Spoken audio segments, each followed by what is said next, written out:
ఏ రోజు ఏ గండం ఎదురవుతుందో, ఏ క్షణాన ఎవరికి ఏమవుతుందో, ఏ రోజు ఏ గండం ఎదురవుతుందో ఊహించగలమా?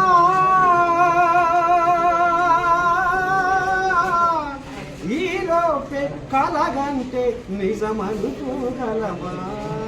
ఇక మరి పొద్దునాడ లేచి మనం పొద్దుదాకా బిజీ బిజీ బిజీ ఫోన్ చేస్తే ఫోన్ మాట్లాడుతారు తీరుకుంటుంది.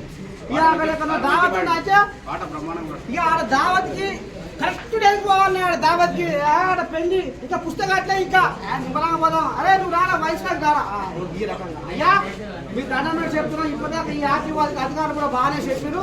ఎవరికైనా తాగబోతే అయితే ఇంటికాడ తాగుని పండుకొని, కానీ మీరు అడ్డగోడి కానీ ఈ పెళ్లి కానీ ఈ దావతి కానీ ఈ పేరంటాడు కానీ ఏం తాగుతావు మంచి పడాలి పడవేసి దయచేసి ఇప్పుడు వెళ్ళాక నేను మనిషిని మంచిగా అనాలి, చెడు అనాలి. రాజకీయ నాయకులు కూడా ఏంటన్నా మారుమూల ప్రాంతాలలో కానీ ఇంకెక్కడైనా మెయిన్ రోడ్లో కానీ గుంతల రోడ్డుకుంటే మాత్రం కాయటం చేయాలి. సర్వీస్ ఉపాయం కూడా మరి నాయకులు కూడా చేయాలి. ఇంకోటి కూడా ఈ డ్రంక్ అండ్ డ్రైవ్ అని ఇదని అదని పెట్టినా కానీ విపరీతంగా పెరిగిపోతున్నాయి. మరి ఈ దునియాలో ఏ పేపర్లో చూడు, ఏ టీవీలో చూడు, సచ్చిండు ఆడ 5, ఇక్కడ 3, ఇక్కడ 1, ఇక్కడ 2, వీళ్ళకి ఏం బాధ? ఇంత టైం తీసుకొని మాకు అది కడుపు పొద్దుగాల ఏం తిన్నదో మనం ఇంతమందిని ఆపి ఇంత రామసక్కని శుద్ధులు చెప్పారు.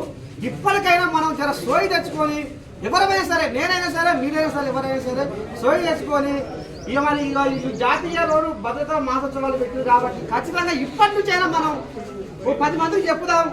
మనం కూడా ఒక సక్రమమైన పద్ధతిలో ఉండాలని మనస్ఫూర్తిగా కోరుకుంటున్నాం. అందరికీ సెలవు. నీల నరసింహ రిపోర్టర్ అంటే అమ్మ న్యూస్ లో ఆయన పాట చక్కగా పాడి చూసినా ఏ క్షణాన ఏమొస్తుందో అవునా కదా, ఏ క్షణాన్ని ఏం జరుగుతుందో. యాక్సిడెంట్ అంటే అనుకోకుండా జరిగేదే.